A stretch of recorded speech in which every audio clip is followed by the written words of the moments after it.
Hi, and welcome to this week's Auspicious Agile video blog. This week we're going to be returning to take a look at Kanban Agile method and doing an update on Kanban, Agile Scaling, and DevOps. It's been some time since I did the original video blog on this. It's been one of the most popular Auspicious Agile video blogs, and I've wanted to redo it for some time and give it an update. So today we're going to get a chance to do that. We're going to take a look at a refresher on Kanban and how it works and how it's used. We're going to take a look at how it works with DevOps and how it ties into that new trend and new area that is becoming quite popular. And we'll also take a look at how it works with Agile Scaling and in that context. So let's begin. As a refresher on Kanban and how it's used, Kanban is actually literally comes from the Japanese, and it means signboard or billboard or visual sign or visual card in Japanese. And they're basically, everybody's probably familiar with, if you know about Kanban, the Kanban board. You see the image there. A lot of people know that. Might have a physical one on the wall, but actually there's also 4 principles. We start with what you do now.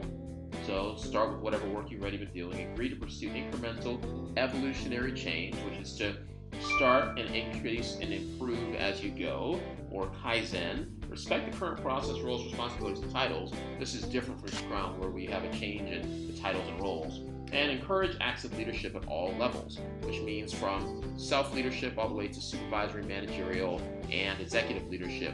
We want leadership encouraged at all levels in order for things to be achieved. These are principles that were set up in David Anderson and some of the original community around Kanban. Now, there's also 6 practices that are associated with Kanban as well. One is to visualize work. Now, visualizing work is the idea that I wait and I see what is actually there. So if I look at that board, I can see what work I have. This is a very powerful aspect of a Kanban system. Limiting work in process is another. So limiting work in process allows me to be able to only work on smaller batches of work, which leads right into the next one, which is managing flow. So we make sure that things are flowing smoothly through like a running river, and that work is not only getting started or in progress, but it's also getting done. Because it only gives value to us and our organization if it gets done. We make process policies explicit. This is to say that I know what the rules are for something to move from one stage to the next in my process. And we implement feedback loops. So we want to learn, keep doing feedback loops, retrospectives, and learning, inspecting, adapting, and learning more about what we've done.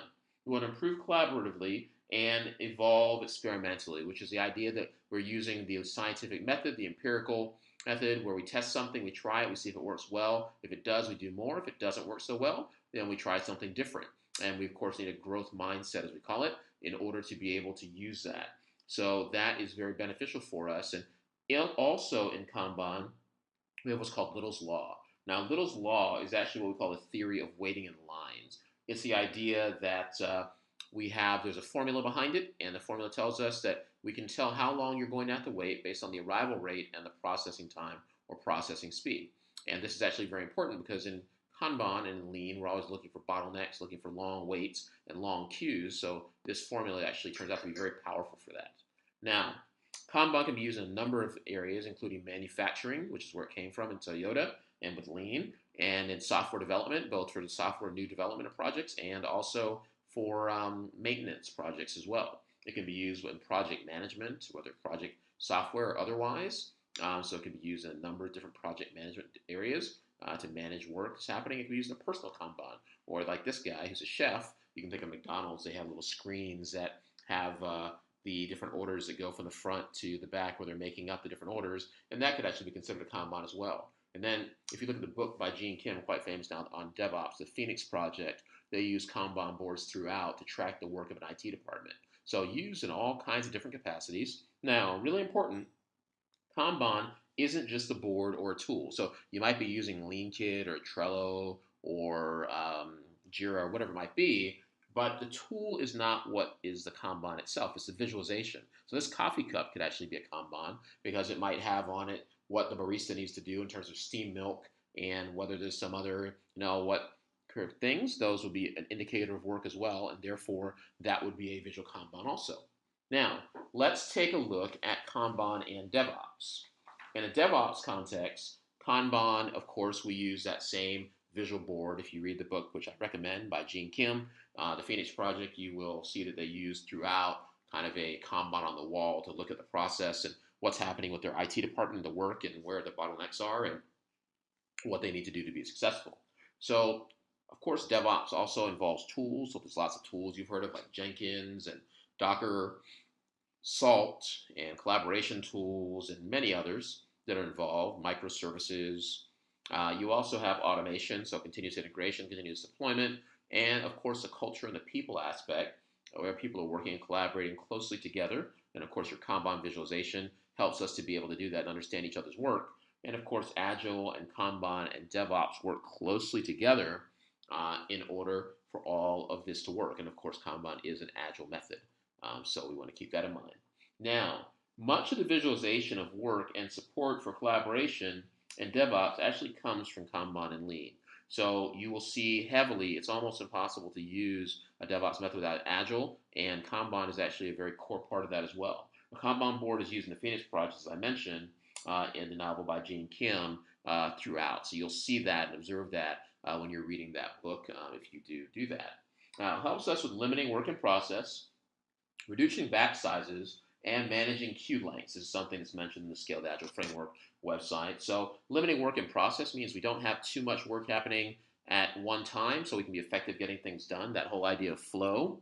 And reducing batch sizes means we don't want too many things. It makes it easier for us to bring small deployments, small amounts of things, and manage queue lengths. So things are not too long, and it doesn't take, we find our bottlenecks and we make sure that our process is flowing, which is our next idea and principle here from Kanban, the idea of flow, that things are flowing through smoothly and they're not getting blocked up and value is getting delivered to our user, to our customer, to our market, which is really important, which is really key. It's not enough just to have a lot of work happening.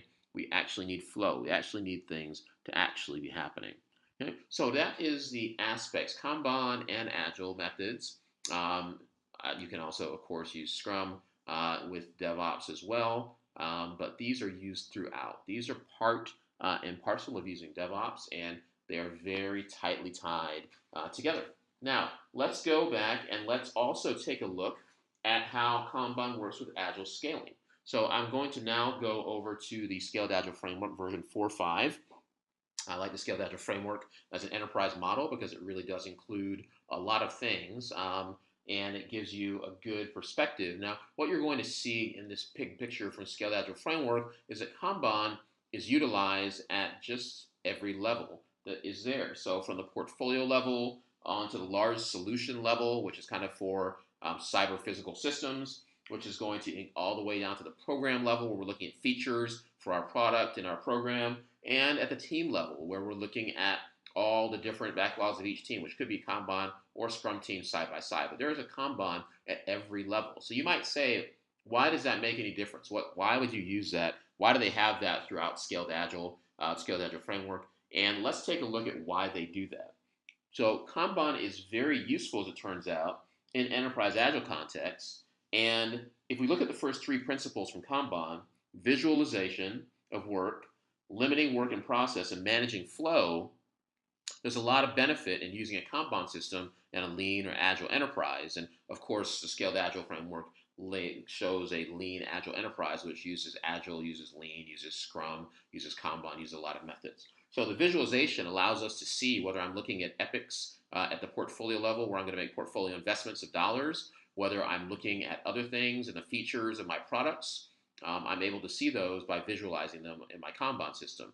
I can limit work in process, which means I can get things delivered and deliver and get feedback quickly, which is very important. And I can maintain flow, which means we're getting things done, we're getting value, we're getting money from the marketplace in that case.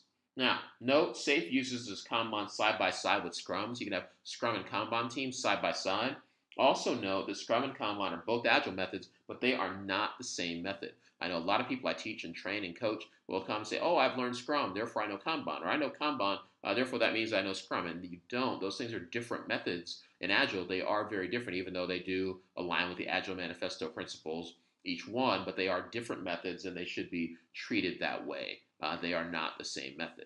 Okay? So in Agile scaling, Kanban is very useful. We can see that borne out in SAFe, and hopefully some good aspects for you to take a look at as we look at Kanban, the basic way that it works, the principles, how it works with DevOps, how it works in enterprise agile scaling. A really useful method. Is gaining a lot of ground, and a lot of people are starting to use it more and more. So until next time, stay agile, and thanks so much for listening.